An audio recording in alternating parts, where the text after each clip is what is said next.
এইদিকে আসরের ওয়াক্তটা যেন পার হয়ে যায়, এইদিকে মানুষের জন্য যেন অপেক্ষা করে আপনার বাবা বসে আছে।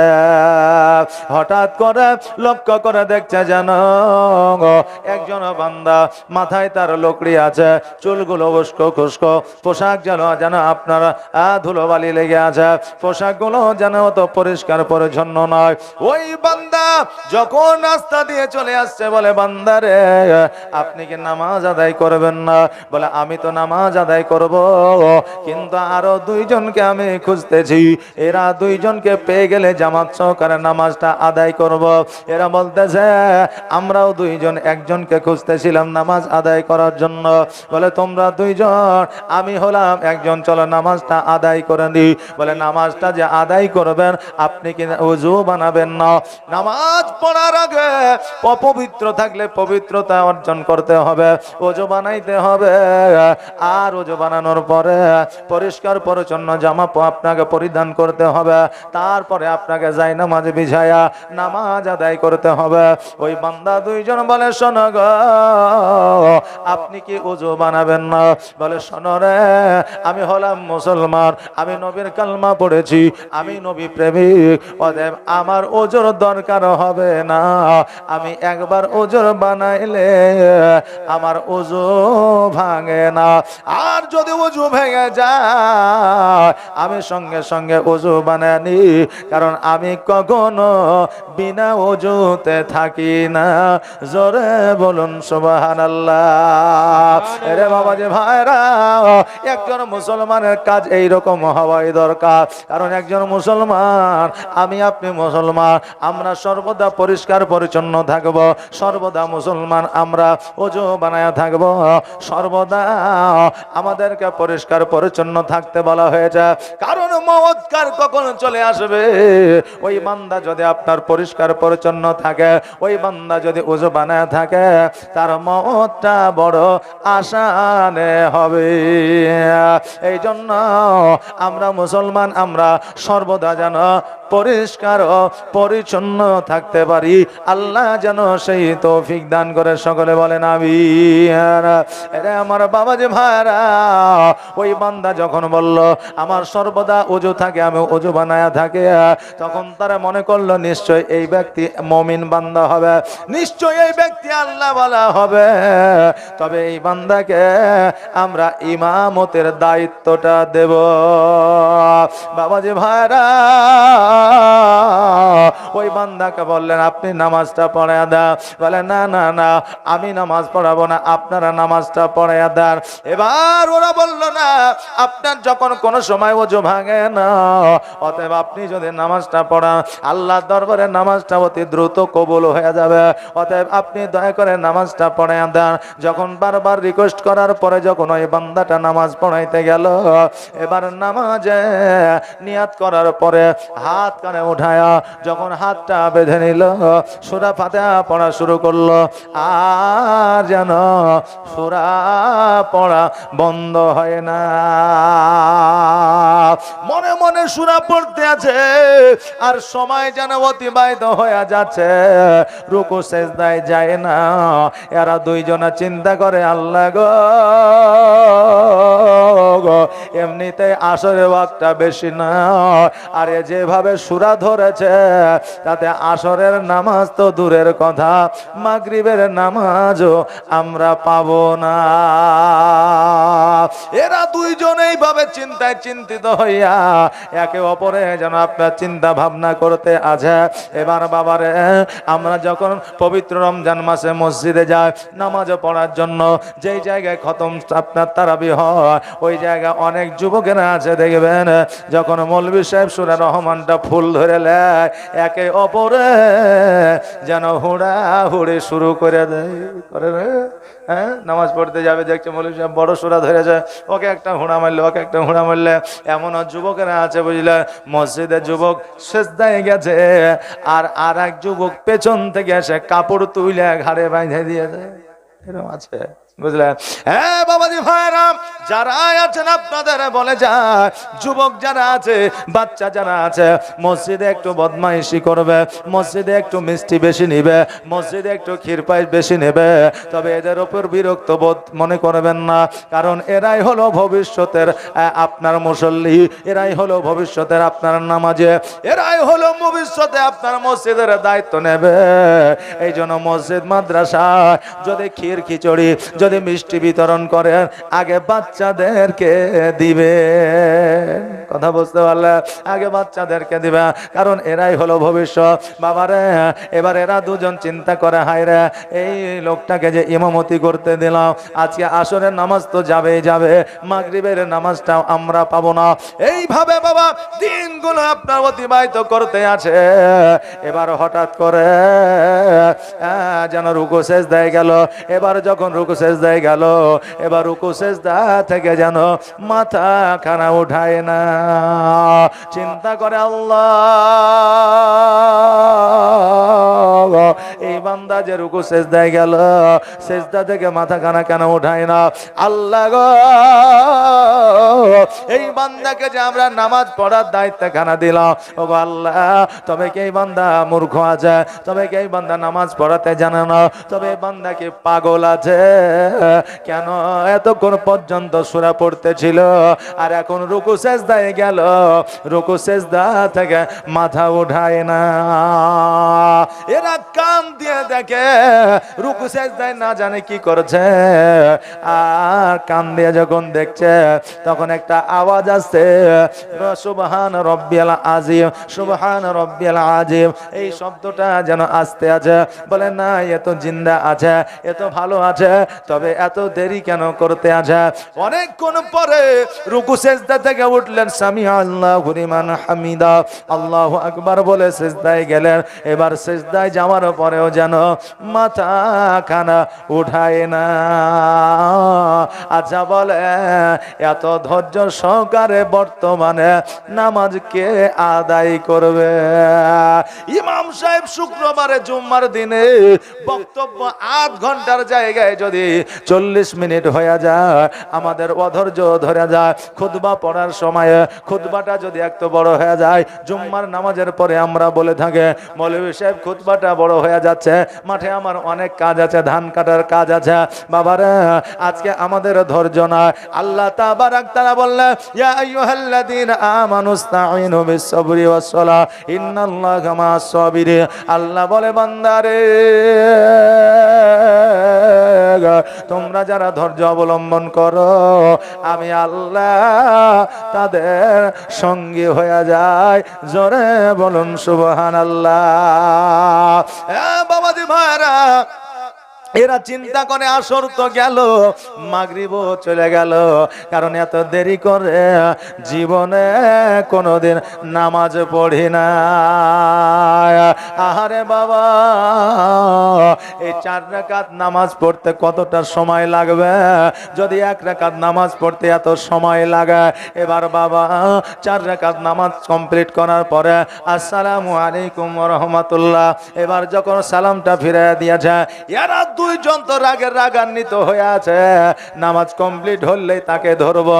এবার নামাজ কমপ্লিট হয়ে গেছে, নামাজ কমপ্লিট হয়ে যাওয়ার পরে তাকে জিজ্ঞাসা করছে, গো হুজুর, আপনাকে নামাজ পড়াইতে দিলাম এটা ঠিকই, কিন্তু এতক্ষণ ধরে নামাজ পড়াইবেন তা কি করে হয়? কারণ আপনাকে বললাম যে আসরের নামাজের এমনি টাইম কম, সময় কম, আর আপনি এত বড় সূরা ধরেছেন যে এখনো মনে হয় মাগরিবের নামাজও কাজা হয়ে গেছে। ওই বান্দা বলল, শোনো, আসরের নামাজের টাইমও পার হয় না, মাগরিবের নামাজও তো টাইমের পার হয় না। এরা বলল, আপনি যতই বলেন না কেন, আমাদের নামাজ আপনার পিছনে হয় না। ওই মুরব্বী বলল, শোনো রে, তোমাদের নামাজ আমার পেছনে যদি না হয়, আমার নামাজ 100% গ্যারেন্টি আল্লাহর দরবারে দরবারে কবুল হয়েছে। এরা বলছে কেমন করে হয়, আসরের ওয়াক্ত পার হয়ে গেছে, মাগরিবের ওয়াক্ত পার হয়ে গেছে, কেমন করে নামাজ কমপ্লিট হয়? বলে রে খেপাস, আজকে আমার দিকে তাকায়া কথা বলছি, তোদের মন ভালো নয় এই জন্য মন থেকে কথা বলছে, একবার আকাশের দিকে তাকায়া দে। এবার ওই দুইজন বান্দা যখন আকাশের দিকে তাকায়া দেখেছে, দেখছে যেন নামাজ শুরুর সময় সূর্য যে জায়গাতে ছিল এখনো পর্যন্ত ওই জায়গাতে আছে। জোরে বলুন সুবহানাল্লাহ। এরা সঙ্গে সঙ্গে ওই বান্দার পা ধরিয়া বলে, হুজুর গো, আমাদের বড় ভুল হয়ে গেছে, আমাদের বড় অন্যায় হয়ে গেছে, হুজুর আমাদের নামাজ কি হয়ে যায়? বলে তোমাদের নামাজও হয়েছে, তবে তোমাদের নামাজ হবে কি হবে না এই ভয়টা তোমাদের মধ্যে ছিল, এই জন্য তোমাদের নামাজ আল্লাহর দরবারে কবুল হয়েছে। তোমরা কোনো চিন্তা করিও না, ভুল করিও না, কোন রকমের ভয় করিও না। এরা বলে হুজুর আপনাকে দেখে মনে হয় পাগল, চুলগুলো উস্কো খুস্কো, জামা পরিষ্কার পরিচ্ছন্ন নয়, আর আপনার মাথার উপরে কাঠের বোঝা, আমরা কেমন করে জানবো আপনি প্রাকৃতিক মুমিন? তবে হুজুর গো, একবার আপনার নামখানা যদি বলেন আমরা বড় খুশি হব। ওই বান্দা বলল, শোনো রে, আমি আর অন্য কেউ নয়, আমার নাম হলো হযরত ওসমান হারুনী রহমাতুল্লাহ আলাই। জোরে বলুন সুবহানাল্লাহ। আমি মানুষ হইয়া জন্ম লইয়া মানুষের করিলাম কি, আমি মানুষ হইয়া জন্ম লইয়া মানুষের করিলাম কি,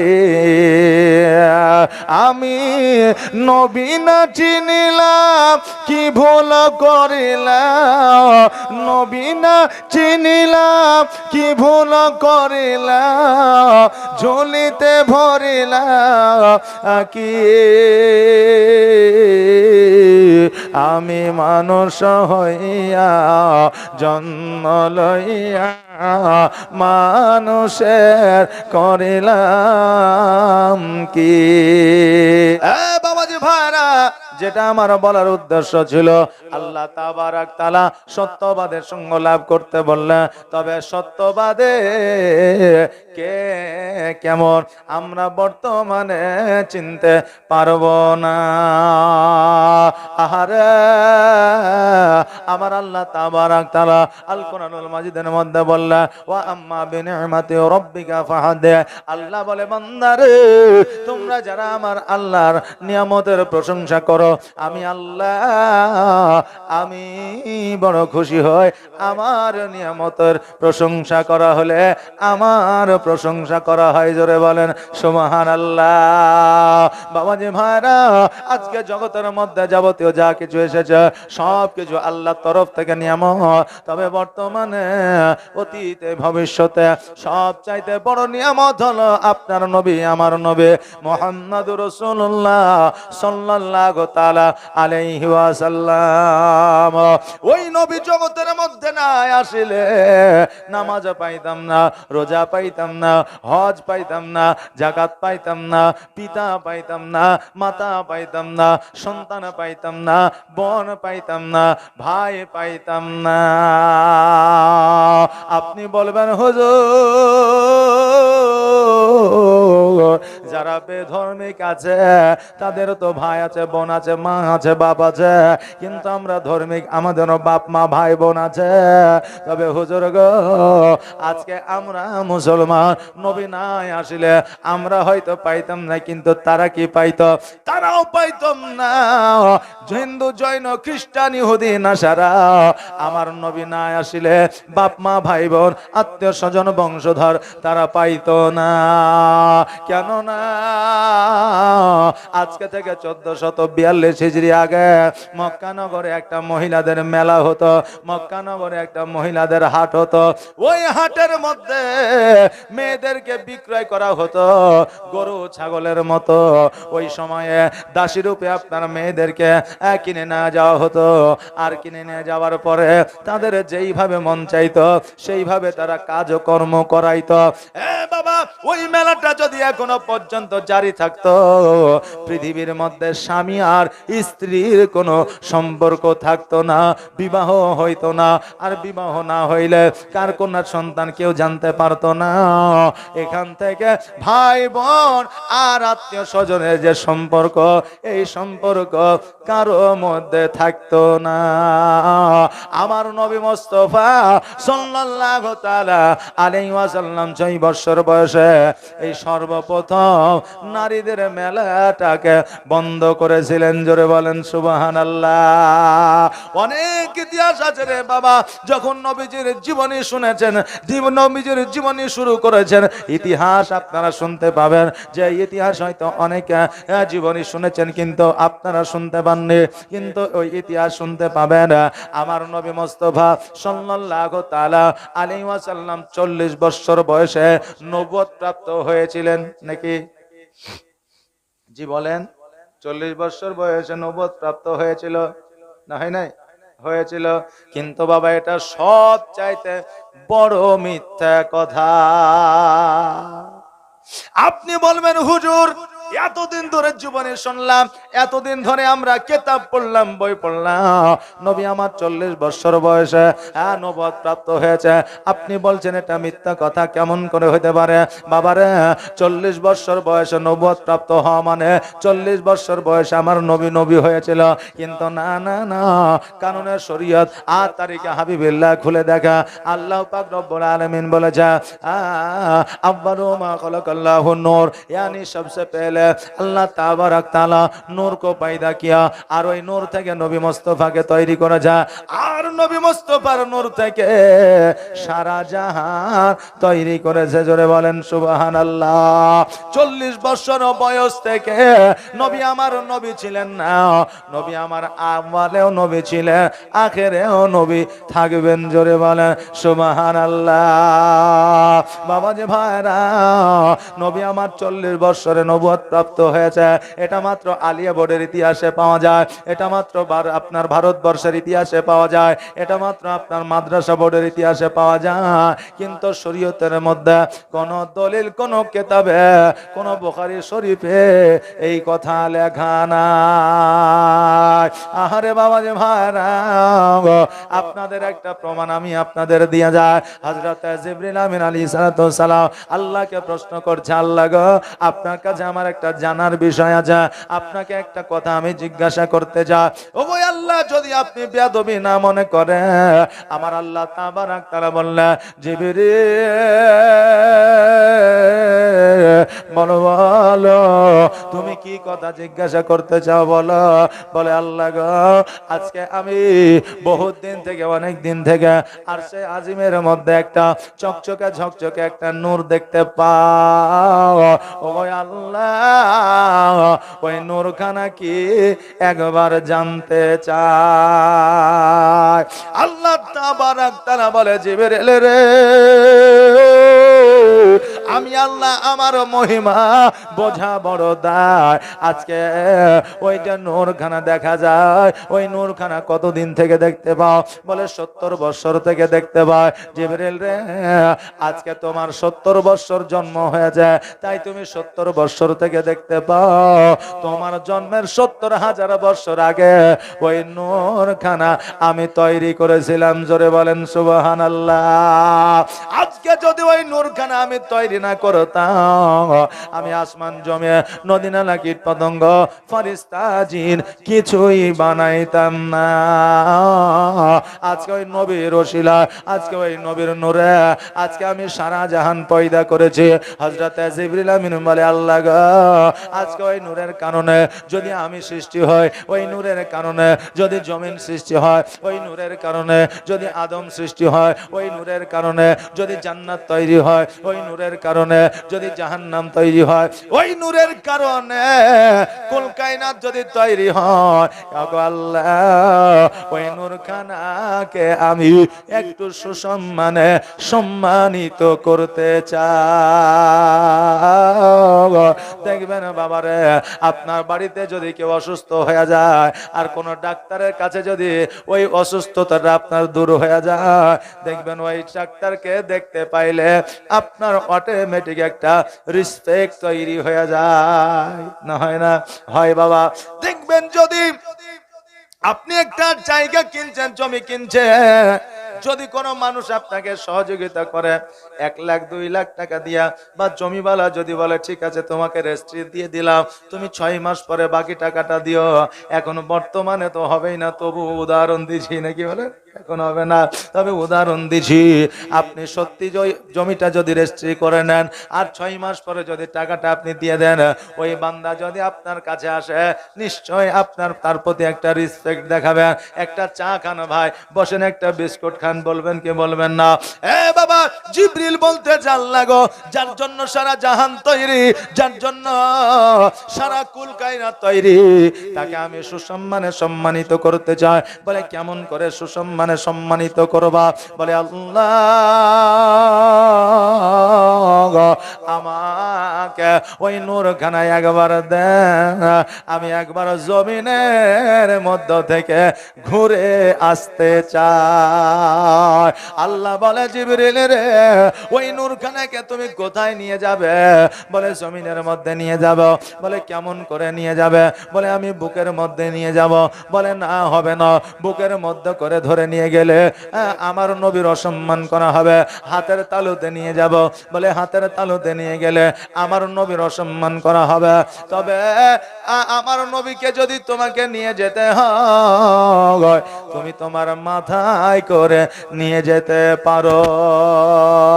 হযরত জিবরিল আমিন আমার নবীর নূরখানাকে মাথার উপরে উঠায় লইয়া যেন বাবা জমিনের মধ্যে আনন্দের সহিত যেন ঘোরাঘুরি করতে আছে।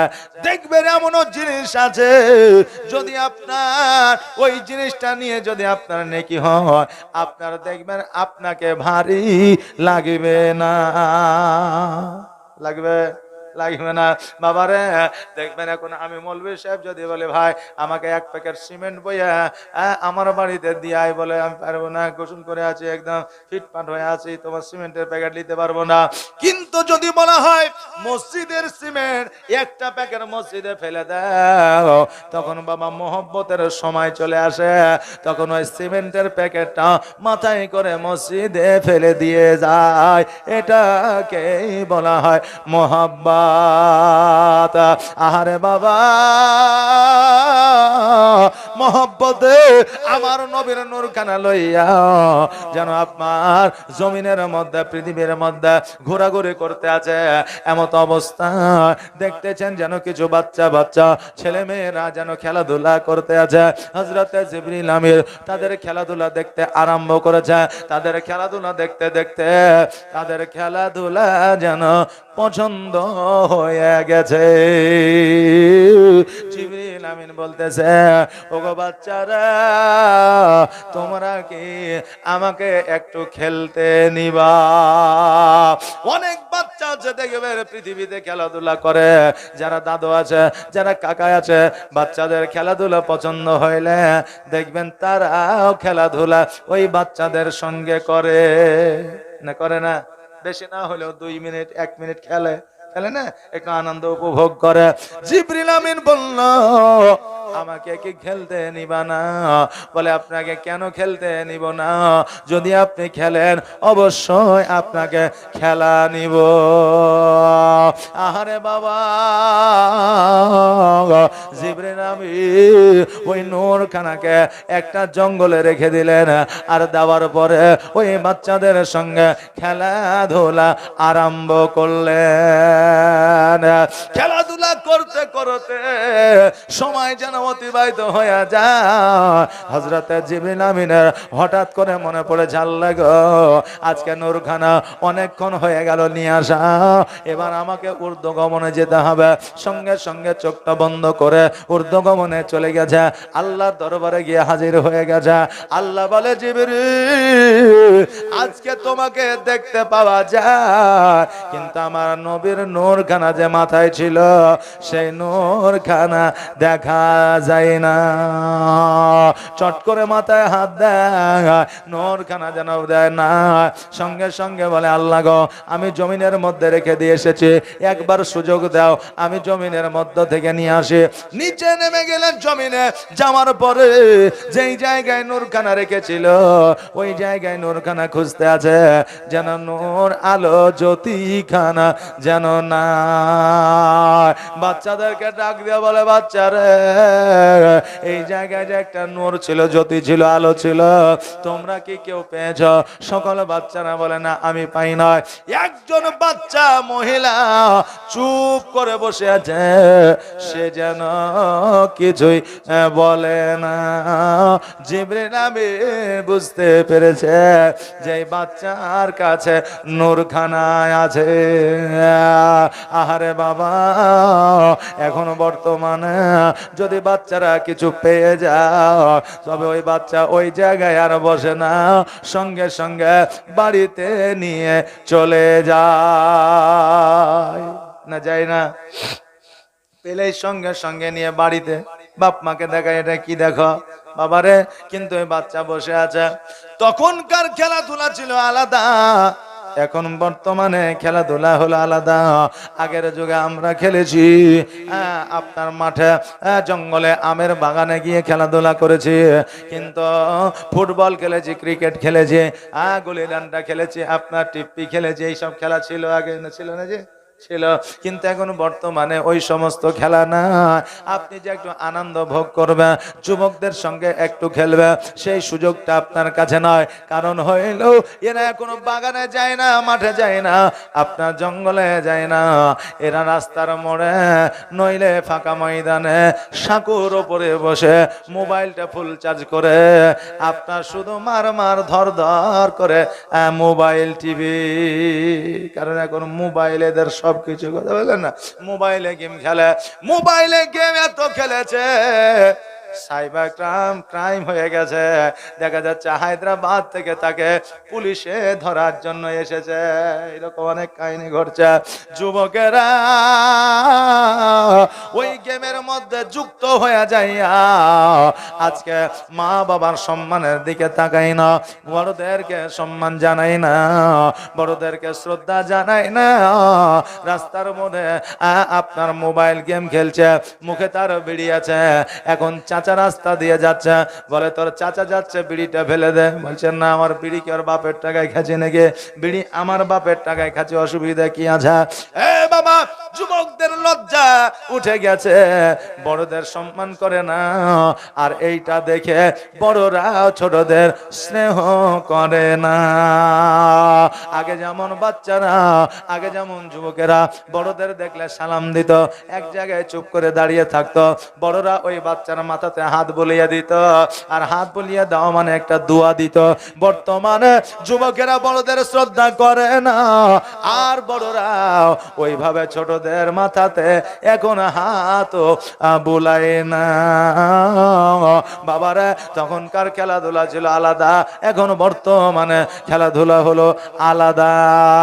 যুবকদের বলবো, যুবক, পরিশ্রম ছাড়া টাকা উপার্জন হয় না, পরিশ্রম ছাড়া পপুলারিটি অর্জন করা যায় না। অতএব বর্তমানে মোবাইলে অনেকেই আপনার ফেসে গেছে, অনেকেই বলতেছে এই গেমটা খেলো অনেক টাকা রোজগার হবে, অনেকেই মোবাইলে বলতেছে এই গেমটা খেলো অনেক টাকা রোজগার হবে, উপার্জন হবে। সুখের আশা, টাকা পয়সার লোভে আপনার ওই গেম খেলতে আরম্ভ করে দিয়েছে। এমন একটা সময় এসেছে ওই গেমের টাকা হারে যাওয়ার পরে বাপের সয় সম্পত্তি বিক্রি করেও আপনার শোধ হচ্ছে না। তখন ওই যুবককে ফ্যানে দড়ি লটকায়া গলায় দিয়া ঝুলে যেতে হচ্ছে। এটা হচ্ছে না বাবা, বর্তমানে হচ্ছে। এই জন্য বলবো যুবক রে, কষ্ট করে উপার্জন করো, পরিশ্রম করে উপার্জন করো, দেখবে আল্লাহ তোমাকে ভালো রাখবে, তোমার বাড়িতে রহমত বর্ষিত করবে। কিন্তু কারো পালটে পা দিয়া জুয়া খেলবে না, লটারি খেলবে না, মোবাইলে গেম খেলবে না। আল্লাহ যেন সকলকে হেদায়াত করে, সকলে আওয়াজ দিয়ে বলেন আমিন। আমার জিবরিল আমিন বলে, বাচ্চা, সকল বাচ্চা বলছে আমার কাছে নূর নাই, জ্যোতি না। বলো বলো তোমার কাছে কি আছে? বলে আমার কাছে একটা জোড়া নূর আছে, জ্যোতি আছে। তবে আমি আপনাকে বলতে চাই যে নূরখানা কি। এর আগে তো আপনাকে দেখি নাই, আপনি কোথা থেকে এসেছেন, আপনার পরিচয়টা কি? আপনার পরিচয়টা যদি দেন আর এই জিনিসটা কি যদি বলেন, তবে আপনাকে নূরখানা ফেরত দেওয়া হবে। জিবরিল আমিন চিন্তা করে, আল্লাহ আমি যদি নূরখানা যদি খানা ফিরে না যাও, আমি আল্লাহকে জবাব দিতে পারবো না। আরে এবার জিবরিল আমিন বলতে যে, শোনো গো আম্মা, আমি হলাম জিবরিল আলাইহিস সালাম, আমি হলাম আল্লাহর ফেরেশতা। আর যে নূরখানা আছে, এই নূরখানা হলো মুহাম্মদুর রাসূলুল্লাহ সাল্লাল্লাহু তাআলা আলাইহি ওয়াসাল্লাম।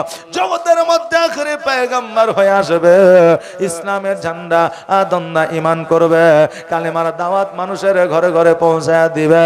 এ মুহাম্মদ সাল্লাল্লাহু তাআলা আলাইহি ওয়াসাল্লাম জগতের মধ্যে আসবে, আর আসার পরে মানুষের ঘরে ঘরে নূরের বাতি জ্বালাবে।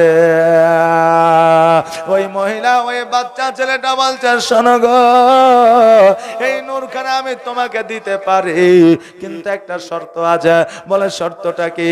বলে শর্ত হলো যে আমি যেন এই নূরখানার মা হতে পারি। যদি এই নূরখানার মা আমি হতে পারি, তবে আমি এই নূরখানা আমি ঘুরে দিব, নইলে দিব না। জিবরিল আমিন বলে, আল্লাহ গো, আমি একটা মুসিবতে পড়ে গেছে, কারণ এই বাচ্চা বলতেছে এই নূরের মা নাকি তাকে বানাইতে হবে। আল্লাহ বলতেছে, জিবরিল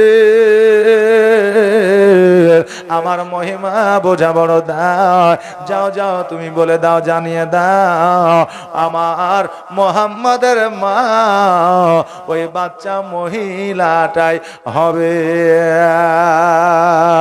এবার বললে, এ বাচ্চা শোনো, আজকে নবীর মা তোমাকে বানিয়ে দেওয়া হবে, আজকে ওই নূরখানা তুমি আমাকে দাও। ওই মহিলা বলল, শোনো রে, কথা দিয়েছো, কথা বলেছো, এটা ঠিকই, কিন্তু জান্নাতের খাতা কলম নিয়ে এসে একটু সই স্বাক্ষর করে নাও।